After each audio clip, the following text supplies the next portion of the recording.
এই sorry sorry sorry, অনেকক্ষণ wait করতে হলো রে। আসলে প্রচুর জ্যাম ছিল রাস্তায়, আর তার মধ্যে আবার বৃষ্টি, পুরো ভিজে গেছি ভাই। কি হলো, সব এমন চুপচাপ গোমড়া মুখ করে বসে আছিস? নীলাঞ্জনের বাড়িতে সেদিন ছিল ওদের গ্রুপ মিটিং। সবাই ঠিক সময়ে উপস্থিত, কিন্তু শ্যাম রোজকার মতো আজকেও লেট।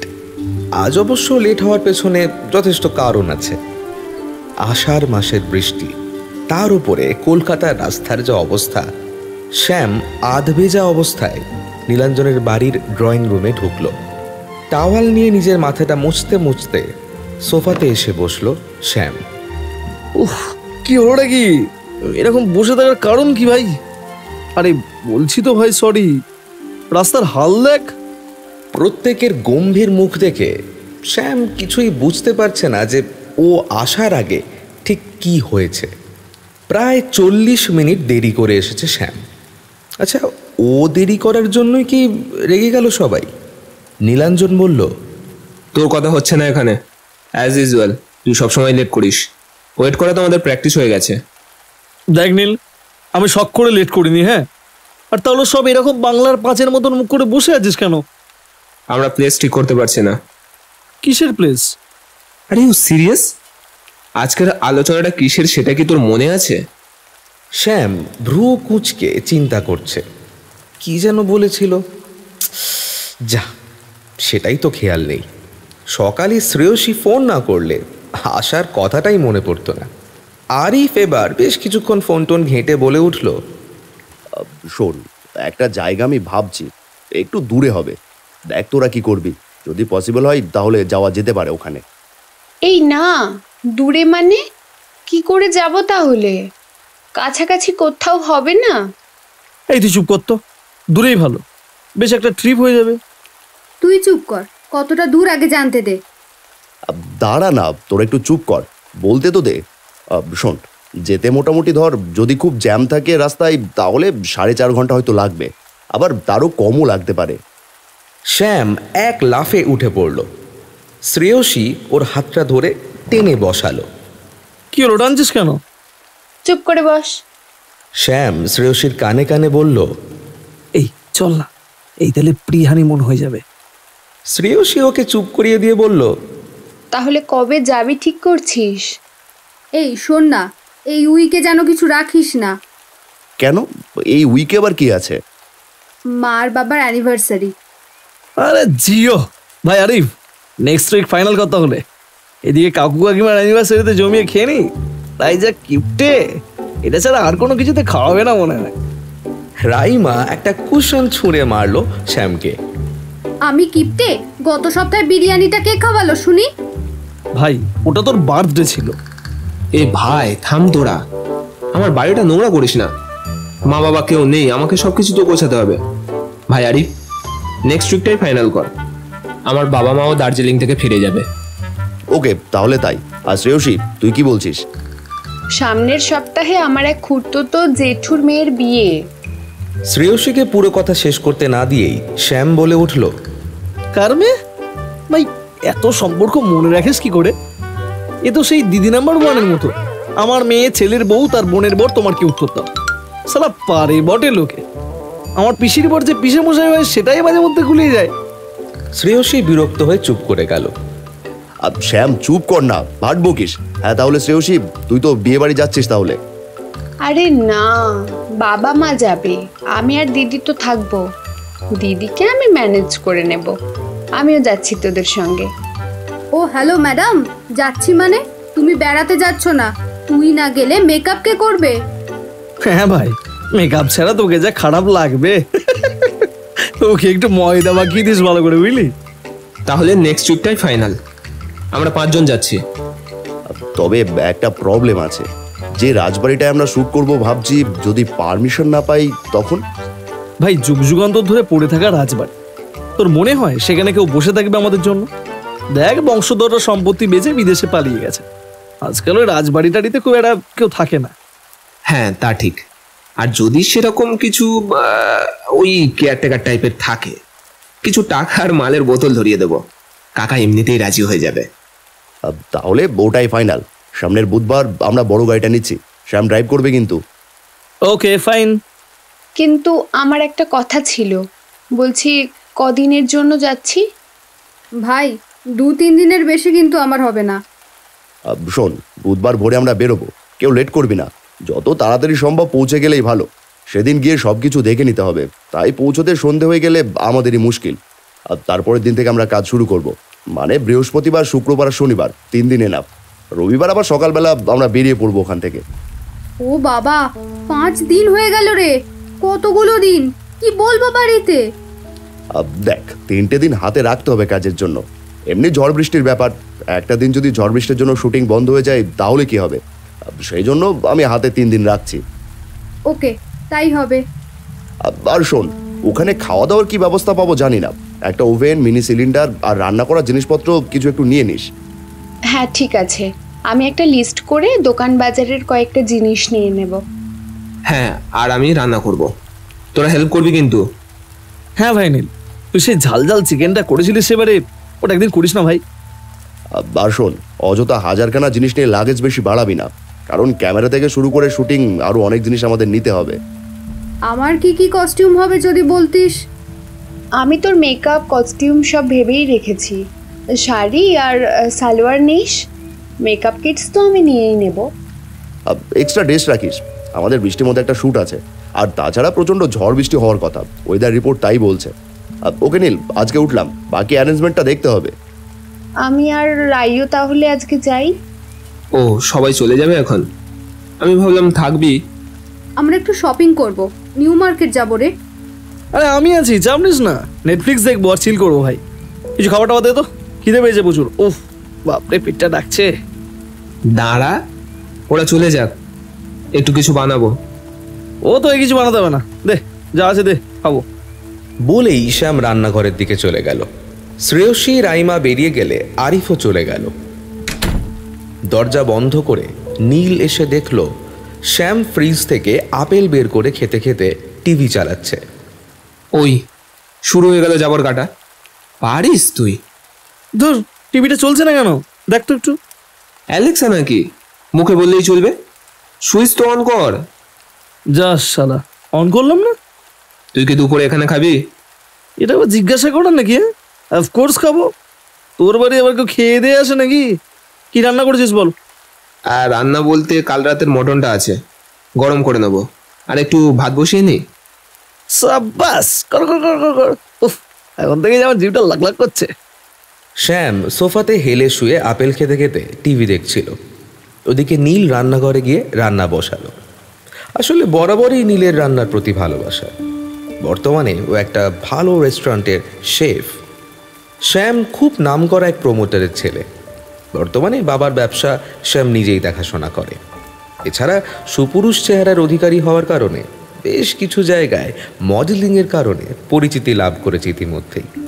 এছাড়া টিভি সিরিয়ালে বেশ কয়েকটি চরিত্রে অভিনয় করেছে। সেই কলেজে একসঙ্গে পড়াকালীন ওরা সবাই মিলে একটা ইউটিউব চ্যানেল খোলে, যদিও চ্যানেলটি আরিফের। আর তাতে ওরা 5 জন মিলে বিভিন্ন কন্টেন্ট ক্রিয়েট করে। এই প্রথম ওরা একটা শর্ট ফিল্ম করার উদ্যোগ নিয়েছে।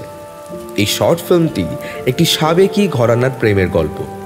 সে কারণেই একটা রাজবাড়ির খোঁজ করছিল আরিফ, যেখানে ওরা শ্যুট করতে পারে। শর্ট ফিল্মটা শ্রেয়সীর লেখা। শ্রেয়সী বিভিন্ন কন্টেন্টের কনসেপ্ট বানায়, আর আরিফ ক্যামেরার পেছন থেকে ডিরেকশন দেবে। আরিফের একটা স্টুডিও আছে, আরিফ বেশ ভালো ফটোগ্রাফার হিসেবেও পরিচিত।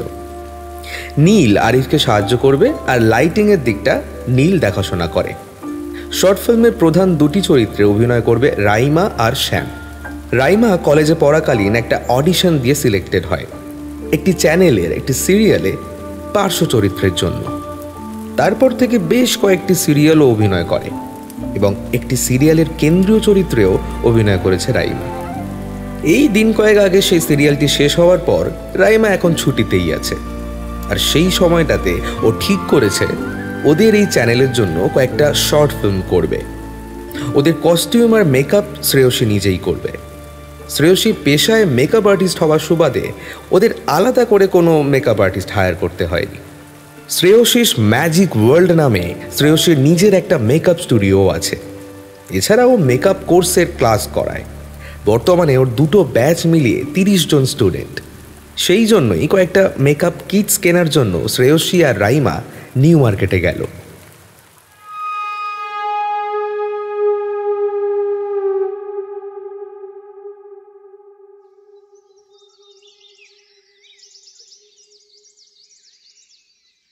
বুধবার সকালে, ঘড়িতে তখন 5টার ঘরে কাঁটা ছুঁয়েছে। আরিফের ফোনে অ্যালার্ম বেজে উঠল। অ্যালার্মের শব্দে ঘুম ভাঙল আরিফ আর নীলের। শ্যাম বালিশটা কানে চেপে আবার শুয়ে পড়ল। গতকাল রাতেই সবকিছু গাড়িতে গুছিয়ে নিয়ে ওরা একসাথে নীলের বাড়িতে থেকে গিয়েছিল। ওরা উঠে রেডি হয়ে সোজা চলে যাবে শ্রেয়সীর বাড়ি। সেখান থেকে শ্রেয়সী আর রাইমাকে তুলে নেবে গাড়িতে। তারপর বেরিয়ে পড়বে নৃসিংহপুর গ্রামের পথে।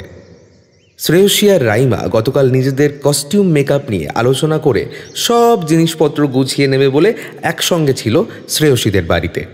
নীলের স্নান করে আসার পর আরিফ বিছানা ছেড়ে উঠে সোজা বাথরুমে গেল। স্নান সেরে বেরোতেই দেখল নীল 2 কাপ কফি আর স্যান্ডউইচ বানিয়ে ফেলেছে। বাবা, তুই পারিস, এর মধ্যে এত কিছু হয়ে গেল। ওর না বে, এরকম করলে আমি যাব না কিন্তু। তুই কি শুয়ে থাকবি? আরিফ কিছু বল না। পাক্কা শুয়োর, দেখ কেমন উল্টে শুয়ে আছে। গরম কফি ঢেলে দেবো কিন্তু, উঠবি কিনা বল। শ্যাম ধরফরিয়ে উঠে বসল। এই তোরা মানুষ তো নাকি? একটা অবলা প্রাণী ঘুমোচ্ছে, গরম কফি ঢেলে দিবি? উফ, সে সারবে না তোদের বলে দিলাম। হ্যাঁ সেই, তোর জন্য ওদের তুলতে যদি দেরি হয় না, তাহলে আমরা কেন? শ্রেয়সী নিজেই তোকে গরম কফি ঢেলে পুড়িয়ে মারবে। শ্রেয়সীর আর শ্যামের বন্ধুত্ব প্রেমে পরিণত হয়েছে তা প্রায় বছর 1.5 হলো। শ্রেয়সী শ্যামের এই অদ্ভুত স্বভাবের জন্য প্রচণ্ড শাসন করে ওকে, আর সেই নিয়ে বাকিরা সবাই প্রচুর ঠাট্টা করে শ্যামের সঙ্গে। ঘড়িতে তখন প্রায় 6টা বাজে। ওরা 3 জন এসে দাঁড়ালো শ্রেয়সীর বাড়ির নিচে। গাড়ির হর্ন বাজতেই নেমে এলো রাইমা আর শ্রেয়সী। ওদের হাতে একটা ট্রলি আর 2টো বেশ বড় মাপের ব্যাগ দেখে আরিফ, নীল, শ্যাম নিজেদের মধ্যে একে অপরের দিকে অদ্ভুত দৃষ্টিতে তাকালো। রাইমা বলে উঠল, কি হলোটা কি? আরে লাগেজগুলো নিয়ে তোল। এরকম ভ্যাবাচাকা খেয়ে তাকিয়ে থাকার কারণ কি? তোরা কি দিনকুড়ির জন্য কোনো ট্রিপে যাচ্ছিস? হ্যাঁ, ট্রিপে যেতে যাব কেন? ঢং করিস না তো। কম জিনিস নিতে লাগে? তোরা কি বুঝিস? একটাতে আছে সমস্ত ড্রেস, আরিফ আবার বলল এক্সট্রাও নিতে লাগবে। শ্রেয়সীকে থামিয়ে দিয়ে আরিফ বলে উঠল, এই থাম, এক্সট্রা নিতে বলেছিলাম, গোটা দোকান তুলে নিতে বলিনি। এই চুপ কর তো, মোটেও তেমন কিছু নেইনি। একটা ড্রেস আছে আর একটা মেকআপ কিটস আছে। তাছাড়া শুটিং ছাড়াও তো পোশাক পরতে লাগবে। এছাড়া হেয়ার ড্রায়ার, স্ট্রেটনার, একটা আয়রন, সবও নিয়েছি। বৃষ্টিতে শুট, যদি চুল না শুকায়। এই দাঁড়া, আমার কি হবে? আমি তো কিছুই নিলাম না, শুধু জামা প্যান্ট আর আন্ডারওয়্যার। হ্যাঁ আমি জানতাম তুই কিছুই নিবি না, তাই আমি নিজেই সব নিয়ে নিয়েছি। এবার চল, 6:30 বাজতে গেল। ওরা সবাই রওনা দিল নৃসিংহপুরের দিকে। গাড়ি ড্রাইভ করছে শ্যাম। তার পাশের সিটে বসে আরিফ রুট ম্যাপ দেখছে, আর পিছনের সিটে শ্রেয়সী, রাইমা আর নীল বসে রয়েছে। নীলের খুব একটা দূরের জার্নি একদম ভালো লাগে না, একটু বমি বমি ভাব লাগে। তাই নীল জানলার ধারে বসেছে, আর অন্যদিকের জানলার ধারে বসে রয়েছে রাইমা। অগত্যা মাঝখানে বসতে হয়েছে শ্রেয়সীকে। আর শ্যাম গাড়ি চালাতে চালাতে মিররের দিকে তাকিয়ে শ্রেয়সীকে এক ঝলক দেখে নিচ্ছে, আর শ্রেয়সী মুখ ভেঙিয়ে হেসে আবার অন্যদিকে তাকাচ্ছে। গাড়িটা চলছে হাইওয়ের উপর দিয়ে তার নিজের গতিতে। এদিকে নীল মুখে লজেন্স পুরে চুপ করে বসে আছে চোখ বন্ধ করে। রাইমা গান শুনতে শুনতে প্রায় ঘুমিয়েই পড়েছে। আরিফ ফোনে ব্যস্ত। আরেকদিকে শ্রেয়সী আর শ্যাম গানের ছন্দে মিররের মাধ্যমে একে অপরের দিকে তাকিয়ে উপভোগ করছে ওদের এই লম্বা জার্নি। ঠিক তখনই শ্যাম ব্রেক কষল জোরে। এক ঝটকায় গাড়ির ভিতরে সবাই নড়ে উঠল যেন। আরিফ বলে উঠল, কি হলো? আরে সামনে একটা গরু চলে এসেছিল। এই একটু দাঁড়া এখানে। কেন, তোর আবার কি হলো? নীল কোনো কথা না বলেই গাড়ি থেকে নেমে রাস্তার ধারে বমি করতে শুরু করলো। রাইমা নেমে বোতলের জল দিল, চোখে মুখে জল দিয়ে নীল গাড়িতে এসে বসল। সবার সব হয়ে গেছে, এবার যাওয়া যাক। সবাই এক সুরে হ্যাঁ বলে উঠল। গাড়িটা আবার চলতে শুরু করলো নিজ ছন্দে। গাড়ির মধ্যে আবার একই দৃশ্য। এবার শ্রেয়সী ঘুমিয়ে পড়েছে। তিনজন একে অপরের কাঁধে মাথা দিয়ে ঘুমোচ্ছে। শ্যাম আর আরিফ ছাড়া আর কেউ জেগেনি। শ্যাম পিছনের দিকে ওদের ঘুমোতে দেখে বলল, বাবা, আমি ঠিক করছিলাম সবাই মিলে দূরে কোথাও গাড়িতে করে যাব, একটা ট্রিপ হবে। যে আরে মালগুলো উল্টে ঘুমোচ্ছে, মাইরি বলছি ইম্পসিবল তোদের নিয়ে যাওয়া। আরে জার্নিটা এনজয় তো কর ভাই। এই এক সেকেন্ড, আমরা অনেকটা চলে এসেছি, একবার দেখতে দে। তুই যেমন ডিরেকশন দিলি আমি তো তাই ভাবছি, শেষই হচ্ছে না তো রাস্তা। এখানেই দাঁড়া, নেমে কাউকে জিজ্ঞেস করতে হবে, নেটওয়ার্ক কাজ করছে না তো।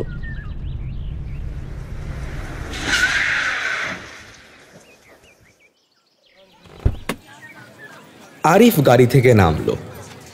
গ্রামের মেঠো পথ শুরু হয়েছে সামনে দিয়ে।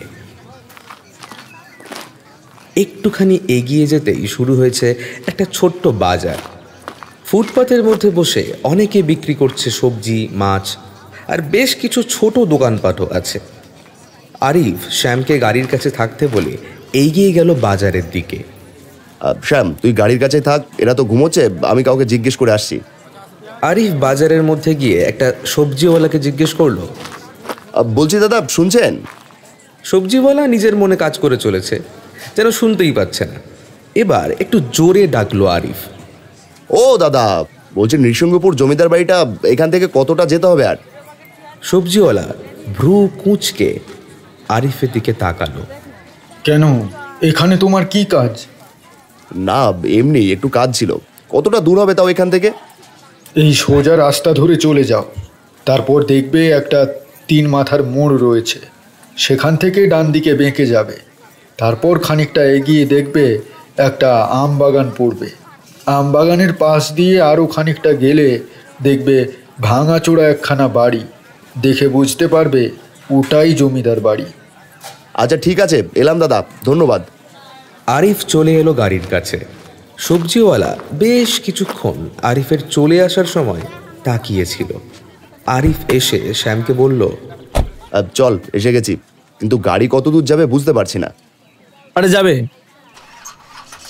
গাড়িটা চলতে শুরু করলো। সবজিওয়ালার কথা মতো ওরা পৌঁছে গেল রাজবাড়ির সামনে।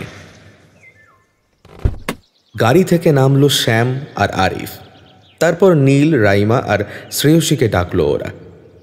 আরিফ চারপাশটা ঘুরে ফিরে দেখছে। রাইমা হাঁ করে রাজবাড়ির দিকে তাকিয়ে রয়েছে। পিছন থেকে শ্রেয়সী ওর কাঁধে হাত রাখতেই ঠিকরে উঠল রাইমা। উফ, তুই তো তুই কি ভাবলি, ভূত? হ্যাঁ, হতেই পারে। বাড়িটা দেখ না কেমন গা ছমছমে। আরিফ, আর অন্য কোনো রাজবাড়ি পেলি না তুই? চাপ বাবা, কনসেপ্ট অনুযায়ী এমনই তো বাড়ি হওয়ার কথা ছিল। শ্রেয়সী তো তাই বলল। কি রে, বলিসনি? হ্যাঁ, আমার তো বেশ লাগছে, কেমন একটা অ্যাডভেঞ্চারাস ফিলিংস। অ্যাডভেঞ্চার পরে করিস, আগে মধ্যাহ্ন ভোজন করি, নইলে মরেই যাবো আমি। উফ। হ্যাঁ চল, একটা জায়গায় রান্না সেট আপ করে নি। আমি তো চিকেন ম্যারিনেট করে বক্সে করে এনেছি, চপ বানিয়ে ফেলবো। ভাত আর চিকেন চলবে তো? চলবে মানে?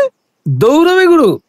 ভাইরি বলছি, আমি তোকেই বিয়ে করব ভাই, তাতে লোকে যা বলে বলুক। কি শান্তি! আহ, রোজ নতুন নতুন রান্না।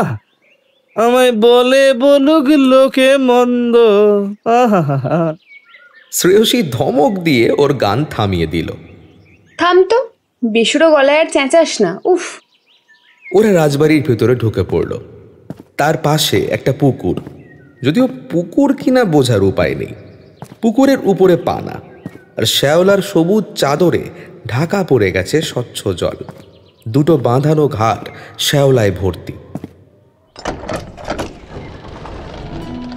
রাজবাড়ির গেট খুলে সোজা ভিতরে ঢুকলো ওরা। সামনে বেশ খানিকটা খোলা চওড়া উঠোন। সেটা পার করতেই বিশাল একটা কাঠের দরজা। উই পোকায় আধ খাওয়া দরজাটাকে ঢেকে রেখেছে মাকড়সার জাল।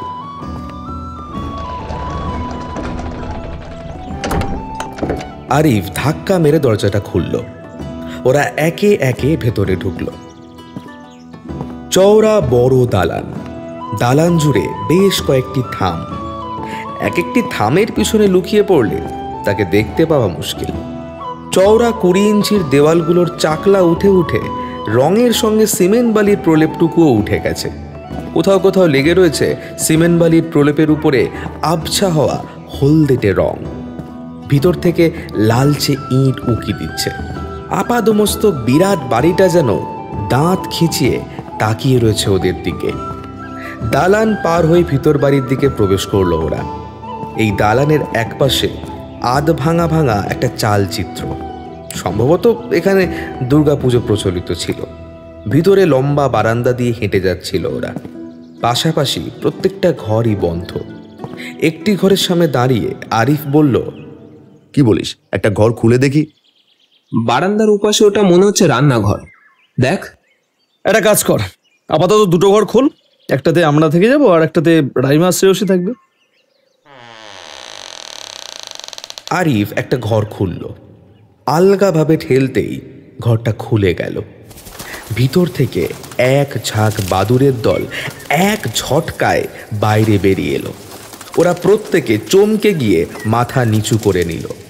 তারপর ঘরটার ভিতরে ঢুকলো আরিফ আর শ্যাম। ঘরটায় ঢুকেই আরিফ হোঁচট খেল। উফ বাপরে! আরে দেখে লাগেনি তো? না না।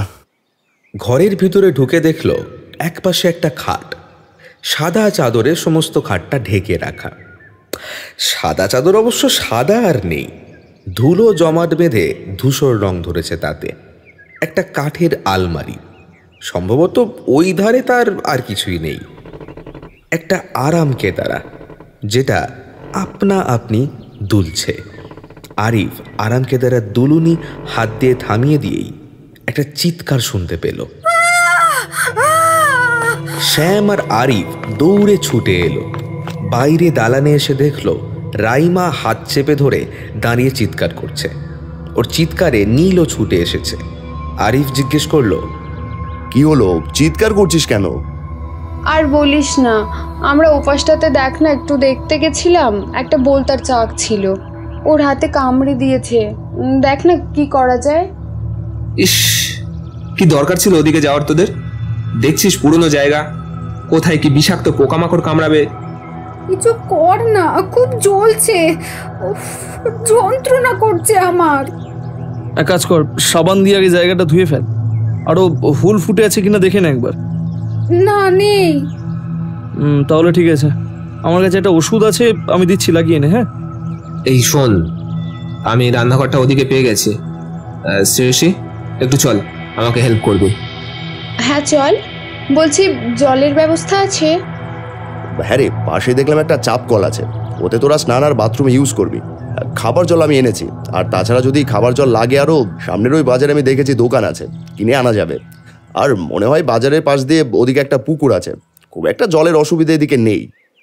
ওরা যে যার কাজে লেগে পড়ল। শ্যাম রাইমাকে ওষুধ লাগিয়ে দিচ্ছে। আরিফ গাড়ি থেকে মালপত্র নামিয়ে দুটো ঘরের দরজা খুলে সেগুলোকে রাখল। রান্নাঘরের সমস্ত জিনিসপত্র নীল আর শ্রেয়সী নিয়ে গিয়ে রাখল। রান্নাঘরটা বেশ খানিকটা বড়। রান্নাঘরের এক পাশে বাসনপত্রে ভর্তি, যদিও নোংরা ময়লায় একেবারে যাচ্ছে তাই অবস্থা।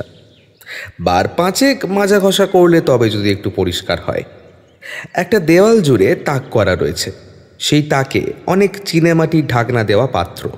বড় বড় বেতের ঝুড়ি উপুর করে রাখা এক পাশে। দুটো বেশ বড় সড়ো বঁটি রয়েছে, তার মধ্যে একটা বড্ড বেশি বড়, সম্ভবত মাছ কাটার বঁটি। শ্রেয়সী নীলকে বলল, বেশ অনেক জিনিসপত্রই আছে বল।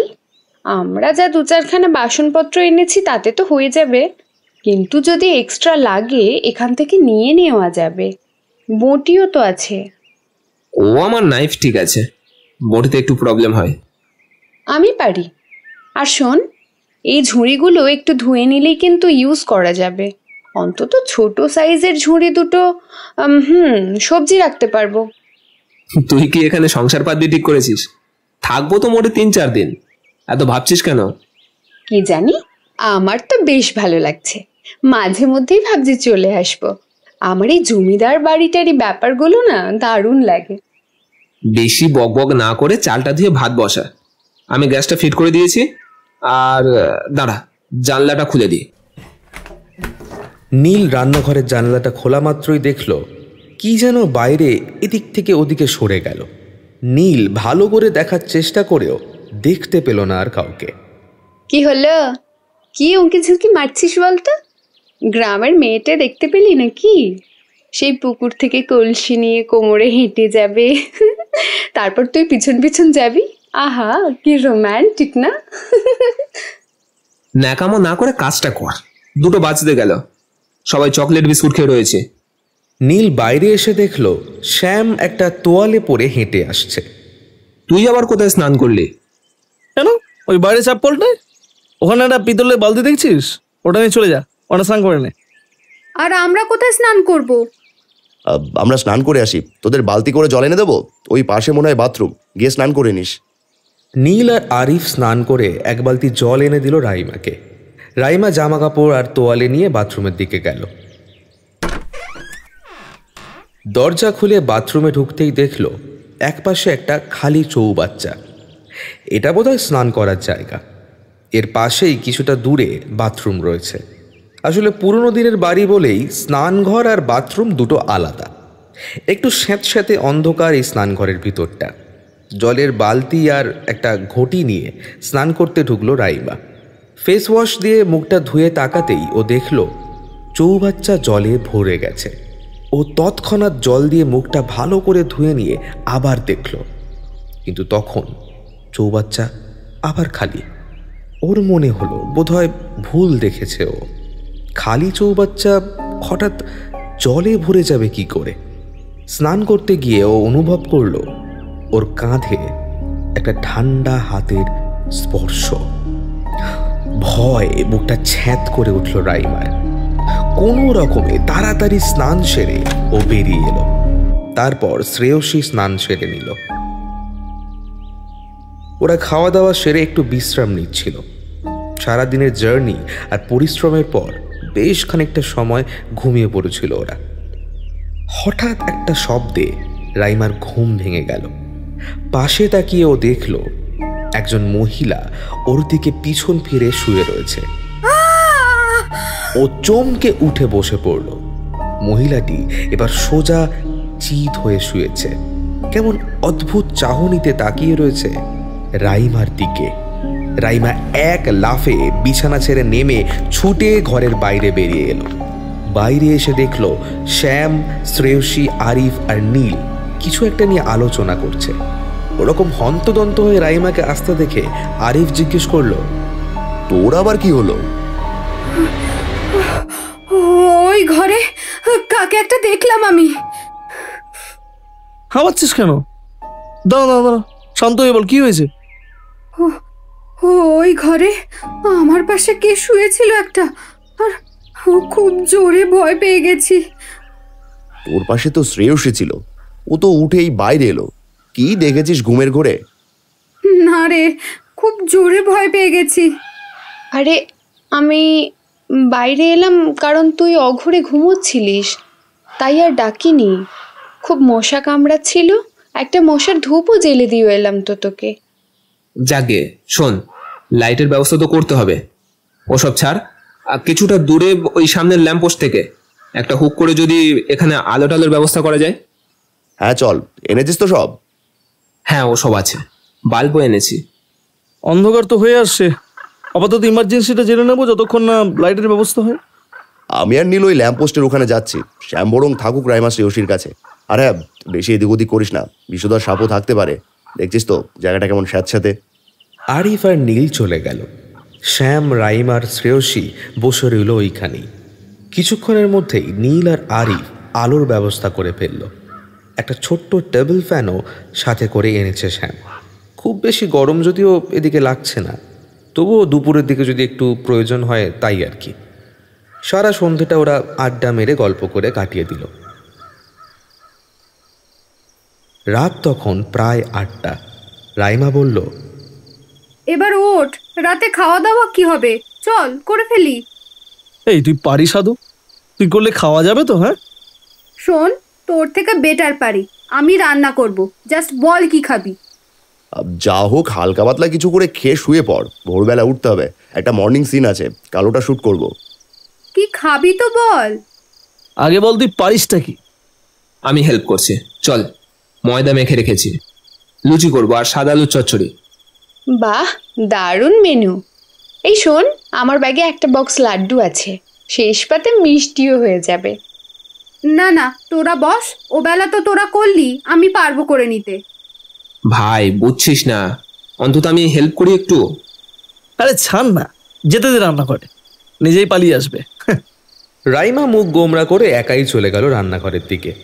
রান্নাঘরে একটা বাল্ব লাগিয়ে আলোর ব্যবস্থা করে দিয়েছে আরিফ। হালকা হলদে আলোয় বেশ ভালোই আলোকিত হয়েছে ঘরটা। রাইমা গিয়ে প্রথমেই লুচি বেলতে শুরু করলো। একপাশে কড়া বসিয়ে তাতে তেল দিয়ে তেল গরম করতে দিল। একটা করে লুচি বেলছে আর ভেজে নিচ্ছে। হঠাৎ আচমকা সামনের খোলা জানলার দিকে চোখ যেতেই আঁতকে উঠল রাইমা। সেই মহিলাটি জানলার গ্রিল দুহাতে ধরে দাঁড়িয়ে অদ্ভুত দৃষ্টিতে রাইমাকে দেখছে। তার চোখগুলো অদ্ভুতভাবে স্থির হয়ে চেয়ে রয়েছে রাইমার দিকে।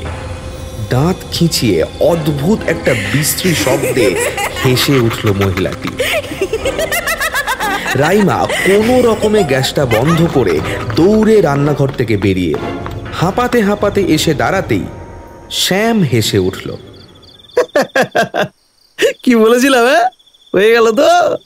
এর চেয়ে আমাদের মাস্টার শেফ নীলাঞ্জনে ডিকছিল। আরে চুপ কর না, কি হলো রাইমা? ছ্যাঁকা টাকা লাগিয়ে ফেললি নাকি? রাইমা দরদর করে ঘামছে। ওই মহিলাটা। কোন মহিলা? ওই দুপুরে আমি যাকে দেখলাম আমার পাশে শুয়েছিল। তুই একে বস, এই নে জল খা। ভুলভাল বকছিস, কিসের মহিলা? আবোল তাবোল খালি। তুই চুপ করে বস, তোকে আর রান্না করতে হবে না। হ্যাঁ প্লিজ করিস না, খাবারটা আমি খেতে চাই। নীল করুক। তারপর রাইমা চুপচাপ কি যেন ভাবছিল। সবাই মজা করে হেসে উড়িয়ে দিলেও রাইমার মনটা কেমন অস্থির হয়ে রয়েছে। সবাই নিজেদের মধ্যে গল্প করলেও রাইমার মন সেই দুপুরের আর রান্নাঘরে ঘটে যাওয়া ঘটনা নিয়ে ভাবতে ব্যস্ত। কিছুক্ষণ পর নীল এসে বলল, রান্না কমপ্লিট। অর্ধেক তো রাইমাই করে এসেছিল, আমাকে তেমন কিছু করতে হলো না। চল সবাই খেয়ে নিবি, রাইমার স্পেশাল লুচি তরকারি। থাক, আমি জানি কত করেছে। নীল ইচ্ছে করেই এমনটা বলল যাতে শ্যাম রাইমাকে আর কিছু বলতে না পারে। রাইমা নিজেও বুঝেছে সেটা কিছুই তেমন করেনি রাইমা, ওই খানদশেক লুচি ভাজা ছাড়া। ওরা সবাই একসঙ্গে খেয়ে নিল, তারপর শুয়ে পড়ল যে যার মতো। কিছুক্ষণ পর সবাই প্রায় ঘুমিয়ে এসেছে। ফোনটা বেজে উঠল শ্রেয়সীর। হ্যালো, বল, এখন আবার ফোন করলি? এই ঘুমিয়ে পড়েছিস? তা না তো কি। না একবার। কি? কোথায় যাব? বেরো না ঘর থেকে, আমি বাইরে ওয়েট করছি। ধুর, এত রাতে এখন আবার তোর কি হলো? তোকে দেখতে ইচ্ছে হলো, আসবি কি একবার? যদি না যাই? ভালো, যা পারিস কর। বলে ফোনটা কেটে দিল শ্যাম। শ্যামের রাগ হয়েছে বুঝে শ্রেয়সী কল ব্যাক করলো। ফোনটা ধরে শ্যাম বলল, কি হয়েছে? ঘুমিয়ে পড়, ফোনটা রাখ। শোন না। শুনছি, বল। যাচ্ছি আমি। না থাক, আসতে হবে না। আমি আসছি বললাম তো। ফোনটা রেখে উঠে দরজাটা খুলে বাইরে বেরোলো। শ্যাম বাইরে বারান্দার রিলিংয়ে হাত রেখে দাঁড়িয়ে সিগারেট খাচ্ছে।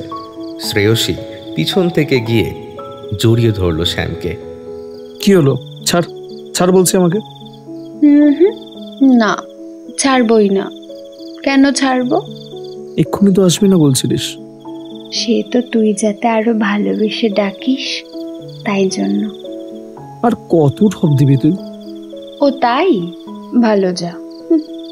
শ্রেয়সী শ্যামকে ছেড়ে গোমরা মুখে অন্যদিকে তাকিয়ে দাঁড়িয়ে রইল। শ্যাম সিগারেটটা শেষ করে বাকিটুকু অংশ ছুঁড়ে ফেলে শ্রেয়সীকে পিছন থেকে জাপটে ধরে কানের পাশ ঘেঁষে ফিসফিস করে বলল, এই রাগ করছিস কেন? জানি না। শ্যাম শ্রেয়সীর কানের পাশ ঘেঁষে ঠোঁট ছুঁয়ে দেয়। তারপর শ্রেয়সীর কাঁধের দুপাশ ধরে শ্যাম নিজের দিকে ঘুরিয়ে জড়িয়ে ধরে শ্রেয়সীকে। শ্রেয়সীও চাপটে ধরে শ্যামকে। শ্যাম আর শ্রেয়সী ঠোঁট জোড়া একে অপরের কাছে এগিয়ে আসতে থাকে। চাঁদের আলোয় ফুটে ওঠে দুজনের মুখাবয়ব। আবছা আলোয় শ্যাম দেখে শ্রেয়সীর চোখে মুখে এক অদ্ভুত কামুকতা খেলা করছে। শ্রেয়সীর নরম ঠোঁট জোড়া শ্যামকে যেন মায়ায় টেনে নিচ্ছে আরো কাছে। শ্যামের ঠোঁট আর অপেক্ষারত থাকতে না পেরে শ্রেয়সীর ঠোঁটে নিজের ঠোঁট ডুবিয়ে দিয়েছে। শ্রেয়সীর হাত শ্যামের পিঠ ছাড়িয়ে আস্তে আস্তে ঘাড় ছুঁয়েছে। শ্রেয়সী দু হাতে চেপে ধরে রয়েছে শ্যামের মাথা। শ্যাম শ্রেয়সীর কোমর ছাড়িয়ে নিতম্বে হাত রেখেছে।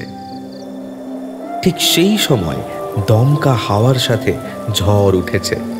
চারিদিকে বৃষ্টি নেমেছে। ঝমঝমিয়ে প্রচণ্ড বৃষ্টি হচ্ছে বাইরে। বারান্দা জুড়ে বৃষ্টির ঝাপটা এসে ভিজিয়ে দিচ্ছে শ্রেয়সী আর শ্যামকে। আধ ভেজা শ্রেয়সী আর শ্যামের সেদিকে কোনো খেয়ালই নেই। বেশ কিছুক্ষণ পর শ্রেয়সী শ্যামের ঠোঁটের কামড় থেকে নিজের ঠোঁটকে কোনো রকমে ছাড়িয়ে বলল, এই যা। কি হলো, লেগেছে? ধুর না, পুরো ভেজে গেলাম তো। তাতে কি হয়েছে, আয় না আর একটু ভিজি। বলেই শ্রেয়সীর কোমর চেপে ধরে আবার কাছে টেনে নিল। শ্রেয়সী ওকে সরিয়ে দিয়ে বলল, দেখ, ছাড় তো। ছাড়বো না। বৃষ্টির ঝাপটায় ভিজে একাকার হয়ে গেছে দুজনে। শ্যাম শ্রেয়সীর ঘাড়ের কাছ থেকে ভিজে চুল সরিয়ে ঠোঁট বুলিয়ে দিচ্ছে। শ্রেয়সী কোনো রকমে ওকে ছাড়িয়ে যেতে চাইলেও পারছে না। ওর স্বল্প বয়সী শরীরের স্পর্শকাতর অঙ্গে শ্যামের স্পর্শ ওর শরীরী উষ্ণতায় উত্তেজনা সৃষ্টি করেছে। ভেজা ঘাড়ে শ্যামের উষ্ণ ভারী নিঃশ্বাস পড়তেই কেঁপে উঠছে শ্রেয়সীর সারা শরীর। ওরা আস্তে আস্তে এগিয়ে গেল বারান্দা ধরে সোজা। তারপর বারান্দার সিঁড়ি বেয়ে দোতলায় উঠে গেল। দোতলার বারান্দা পেরিয়ে একটা ঘরের দরজা খুলে সেই ঘরের বিছানার ঢাকনা দেওয়া চাদর সরিয়ে কখন যে ওরা বিছানায় শুয়ে পড়েছে সেই খেয়ালও নেই ওদের। আপাত মস্তক বৃষ্টি ভেজা অবস্থাতেই ওরা শুয়ে পড়েছে। বাইরে বাজ পড়ার শব্দে মাঝে মধ্যে গমগমিয়ে উঠছে চারিপাশ। প্রতিটি বাজ পড়ার শব্দে চমকে চমকে উঠছে শ্রেয়সী। আরও যেন জাপটে ধরছে শ্যামকে। শ্যাম ওর ভিজে টি শার্ট নিজের অজান্তেই কখন খুলে ফেলেছে।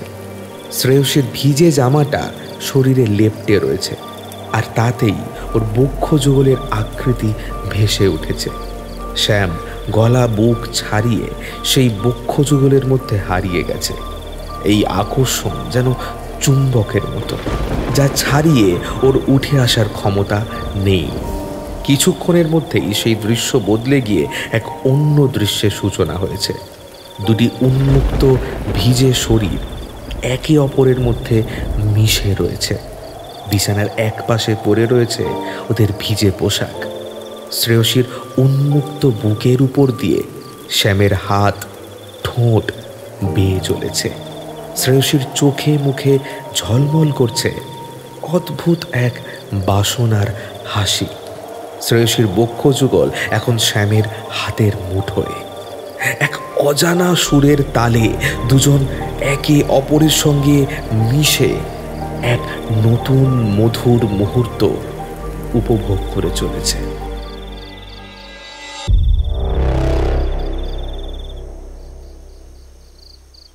বেশ কিছুক্ষণ পর বৃষ্টি থেমে যায়। চারপাশ শান্ত হয়ে যায় ঠিক ওদেরই মতো। শ্রেয়সী আর শ্যাম একে অপরকে জড়িয়ে কখন যেন ঘুমিয়ে পড়েছে। রাত তখন 3টে। শ্রেয়সী পাশ থেকে কখন উঠে গেছে তা টেরও পায়নি রাইমা। আচমকা ঘুম ভেঙে যায় রাইমার। চোখ খুলে দেখে দুপুরে আর রান্নাঘরের জানলা দিয়ে দেখা সেই মহিলাটি বিছানার পাশে দাঁড়িয়ে রয়েছে। হালকা মাথা নিচু করে রাইমার মুখের কাছে এগিয়ে এসে অদ্ভুত দৃষ্টিতে তাকিয়ে রয়েছে রাইমার দিকে।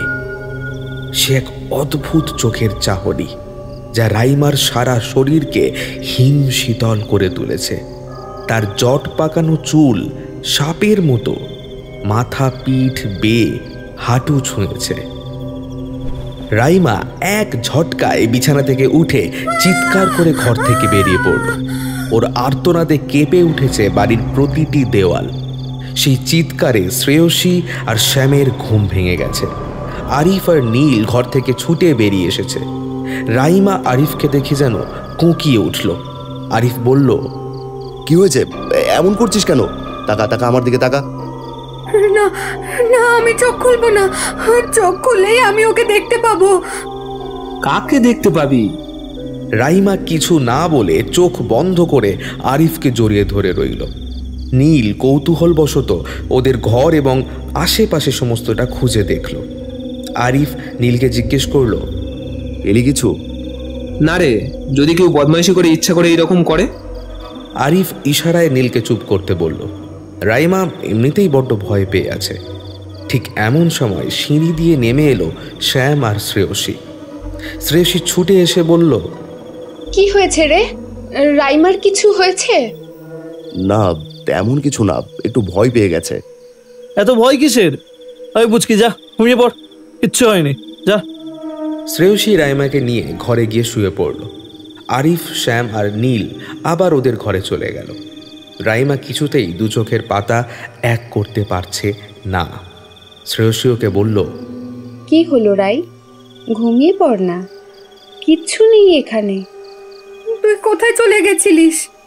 শ্রেয়সী একটু ইতস্তত করে বলল, কোথায় আর যাব, এই তো এখানেই তো ছিলাম। শ্যামের সঙ্গে একটু কথা বলছিলাম। শুধু কথা? শ্রেয়সী এবার যেন একটু লজ্জাও পেল। ধুর, যা তো। মা, দেখো দেখো, মেয়ে লজ্জা পাচ্ছে। তার মানে তো এই বল না, বল কি কি হলো? ঢং করিস না তো, কি আবার হবে? যা হবার তাই। আমার ভেবেই কেমন লজ্জা করছে, কি মজা। যা বাবা, তোর মজার কারণ কি? আরিফকে জড়িয়ে ধরেছিলিস বলে? সেই জন্য? ধুর, আবার আমায় নিয়ে পড়লি। এই, কবে বলবি ওকে? কি বলবো? ঢং করিস না, যত ন্যাকামো সব জানি। হ্যাঁ, ভালোবাসিস তো? এই, তুই বলিসনি তো? না, বলিনি, কিন্তু এবার যদি তুই না বলিস আমিই বলে দেব। আচ্ছা বলবো, কাল বলবো। এখন ঘুমাই আমি। তোমার শ্যাম সুন্দরের স্বপ্ন দেখো তুমি। দুজনে একসঙ্গে হেসে উঠল। পরদিন সকাল তখন 7টা। রাইমাদের ঘরের দরজা নক করছে নীল। কি রে, ওঠ তোরা। রাইমা, শ্রেয়সী, ওঠ। ঘুম ঘুম চোখে শ্রেয়সী গিয়ে দরজা খুলল। কি হয়েছে? রাত সকালে ডাকতে চলে এলি? এমনিতেই রাতে ঠিক মতো ঘুম হয়নি। হ্যাঁ, সেই তো। তোমরা রাতে প্রেমালাপ করে বেড়াবে আর তার জন্য কি সব কাজ বন্ধ করে দেব? ঝটপট উঠে পড়। রাই, আর ভয় পাসনি তো? না রে। একটু জল এনে দে না, স্নান করব। নীল মাথা নেড়ে চলে গেল। ওরা সবাই স্নান সেরে নিল। অনেক ভোরে উঠে নীল আর আরিফ শুটিংয়ের জন্য সমস্ত রেডি করেছে ছাদে। নীল বলল, সবাই দেখবি চল শুটিংয়ের জায়গাটা কেমন হয়েছে, আর ব্রেকফাস্টটা ওখানেই করিস। আরিফ সিঁড়ি দিয়ে নিচে নেমে এলো। এই কই, চল তোরা, ওখানে গিয়ে খাবি। আরে, আমি তো রাইমাকে রেডি করব। সব কিছু নিয়ে উপরে চলে আয়, ওখানে ঘর আছে। ছাদে গিয়ে ওরা চিলেকোঠার ঘরে সমস্ত সাজগোজের সরঞ্জাম রাখলো। আপাতত ওটাই ওদের মেকআপ রুম। ওই ঘরে একটা লম্বা আয়না রাখা। তার ঢাকনা সরিয়ে রাইমা আয়নাটা মুছে নিচ্ছে। ঠিক তখনই রাইমার বুকটা ছ্যাঁত করে উঠল। রাইমা আয়নার মধ্যে দেখল ওর পিছনে সেই মহিলাকে আবার দাঁড়িয়ে থাকতে। এবার যেন সে খিলখিল করে হাসছে। রাইমা ছিটকে গেল। শ্রেয়সী বলে উঠল, কি হলো? তুই শর্ত, আমি করছি। উফ, তোর যে কি হয়েছে কি জানি বাবা। তারপর শ্রেয়সী রাইমাকে সাজিয়ে তুলল। হালকা হলুদ রঙের একটা শাড়ি, হাতে বালা, গলায় হার, কান পাশা আর সামান্য মেকআপে ওকে অপরূপা লাগছে। ঠিক তখনই শ্যাম ঘরে ঢুকলো। শ্রেয়সী, পাঞ্জাবির বোতামটা একটু ঠিক করে লাগিয়ে দে না। আর ধুতিটা দেখ কিছুতেই পরতে পারছি না, ভালো লাগে না। নীলকে বল ধুতিটা পরিয়ে দিতে। নীল শ্যামকে ধুতিটা পরিয়ে দিল। ওদের যে শর্ট ফিল্মের শ্যুট হবে সেটা একেবারে সাবেকিয়ানায় ভরা। গল্পের শুরুতে দেখা যাবে শ্যাম আর রাইমার কথোপকথনের মাধ্যমে প্রেমে পড়ার মুহূর্ত। এখানে শ্যামের চরিত্রের নাম শেখর আর রাইমার চরিত্রের নাম হলো রাধিকা। গল্প অনুযায়ী ছাদের একপাশে সেট আপ করা হয়েছে। সেখানেই দেখা যাবে রাধিকা অর্থাৎ রাইমা গান গাইবে নিজের মনে, আর শেখর মানে শ্যাম তাকে আড়াল থেকে দেখবে। তারপর কাছে এসে শুরু হবে তাদের আলাপচারিতা। বেশ খানিকক্ষণ শুটিংয়ের পর ওরা নেমে এলো। আরিফ বলল, এখন এইটুকু, সন্ধেবেলা কিছু শট নেব। লাঞ্চে কি আছে রে? সারাক্ষণ তোর খাই খাই। তো কি উপোস করবো নাকি? না, কাউকে উপোস করতে হবে না। সকালে বাজার গিয়েছিলাম, ইলিশ মাছ পেয়েছি, আলু বেগুন দিয়ে পাতলা করে ঝোল করেছি, আর কিছু না। খেয়ে নিবি, চল। খাওয়া দাওয়া করে নীল আর আরিফ একটু বাজারের দিকে গেল। শ্রেয়সী আর শ্যাম পাশের পুকুর পাড়ের কাছে বসে গল্প করছে। যাবার সময় রাইমাকে অনেকবার ডেকেছিল। রাইমা রাজি হয়নি। ব্যাগ থেকে একটা খাতা বের করে তাতে ছবি আঁকছিল। আসলে রাইমার একটু স্বভাব আছে, সময় পেলেই ও স্কেচ করে। রাইমা খাতায় পেন্সিল বোলাতেই নিজের অজান্তে সে বিভৎস চেহারার মহিলাটির মুখাবয়ব নিজের খাতার পাতায় এঁকে ফেলেছে। ধীরে ধীরে সেই মুখাবয়ব যেন জীবন্ত হয়ে খাতার পাতা থেকে বেরিয়ে আসছে। রাইমার কানে ভেসে আসছে এক অদ্ভুত ডাক। কি রে, বুঝতে পারছিস না? শুনতে পাচ্ছিস না আমায়? আয়, একবার আয়, আমার কাছে আয় না। ওই সিঁড়ি বেয়ে উপরে উঠে আয়। রাইমা নিজের খেয়ালে ঘর থেকে বেরিয়ে সিঁড়ি বেয়ে উপরে উঠতে থাকে। রাইমা কেমন স্থির, স্তব্ধ হয়ে গেছে। ওকে দেখে মনে হচ্ছে যেন পুতুল, যা নিজের কোনো জ্ঞানই নেই। ও শুধু ভেসে আসা ওই ডাককে কেন্দ্র করে এগিয়ে চলেছে। যতই উপরের বারান্দা দিয়ে এগিয়ে হেঁটে চলেছে, ততই সেই ডাক আরও দৃঢ় হচ্ছে। রাইমা দোতলার বারান্দা দিয়ে গিয়ে পশ্চিমের শেষের ঘরের সামনে দাঁড়িয়ে পড়ল। দরজাটা খুলে গেল এক দমকা হাওয়ায়। রাইমা ঘরের মধ্যে ঢুকে গেল। দরজাটা আবার আপনা আপনি বন্ধ হয়ে গেল।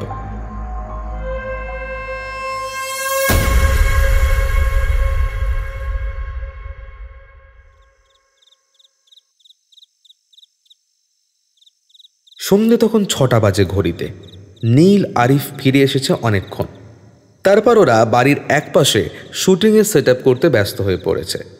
লাইটিং নিয়ে বেশ কিছু সমস্যার কারণে অনেকটা সময় লাগছে ওদের কাজ করতে। শ্রেয়সী আর শ্যাম ফিরল তখন। কিরে কদ্দূর হলো তোদের?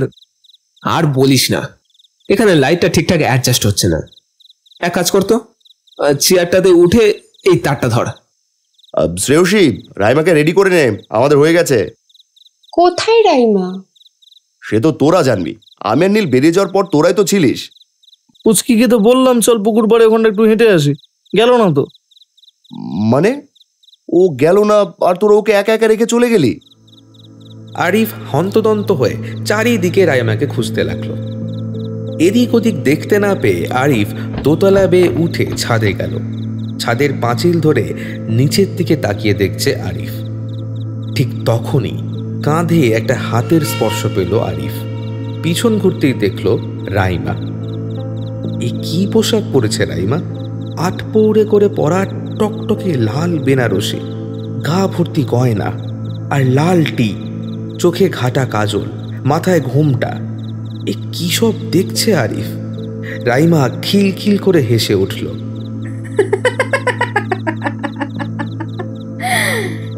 কি হলো? কি দেখছিস?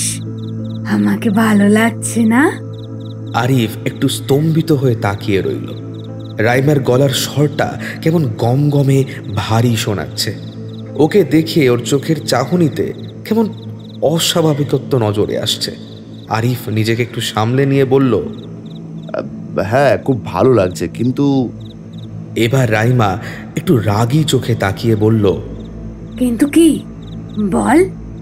আরিফের অস্বস্তিকর লাগলেও আরিফ বুঝল বেশি কিছু বলা বোধহয় ঠিক হবে না। আপাতত রাইমাকে নিচে নিয়ে যেতে হবে। রাইমার আচরণ আরিফের মোটেও ভালো লাগছে না। আরিফ রাইমাকে বলল, রাই, খুব সুন্দর লাগছে তোকে, ভীষণ মিষ্টি লাগছে। রাইমার চোখে মুখে যেন আলো জ্বলে গেল। রাইমা খুশিতে আরো জোরে কর্কশ শব্দে হাসতে শুরু করল।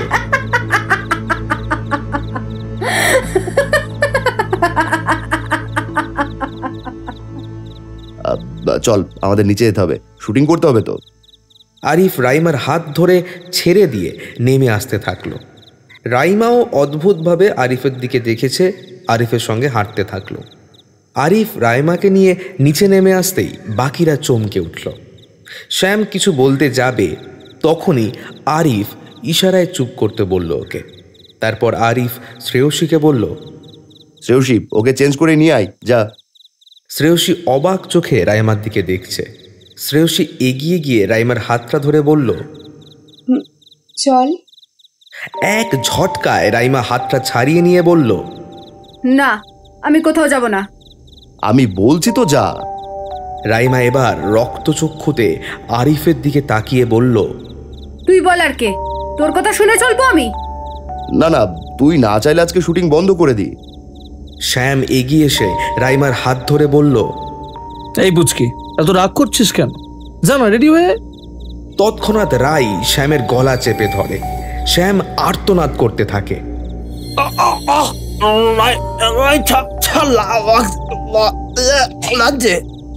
সবাই মিলে হাজার চেষ্টা করেও ছাড়াতে পারে না রাইয়ের হাত থেকে শ্যামের গলাকে। তারপর আরিফ চিৎকার করে ওঠে, রাই ছাড় বলছি। আরে কি করছিস তুই, ছাড়। রাইমা হঠাৎ জ্ঞান হারিয়ে ফেলে। রাইমাকে কোনো রকমে ঘরে নিয়ে শুয়ে দেয় বিছানায়। খুব চিন্তিত মুখে বসে রয়েছে ওরা চারজন। ইতিমধ্যেই নীল বলে উঠল, কি হয়েছে বলতো? এরকম করার মানেটা কি? She has gone crazy. উফ, তোরা চুপ কর, কিছু একটা গন্ডগোল হচ্ছে ওর সাথে। তার মানে কি বলতে চাইছিস তুই? ছাদর বিহেভিয়ার আমার একদমই ভালো লাগেনি। হোয়াটস রং উইথ হার?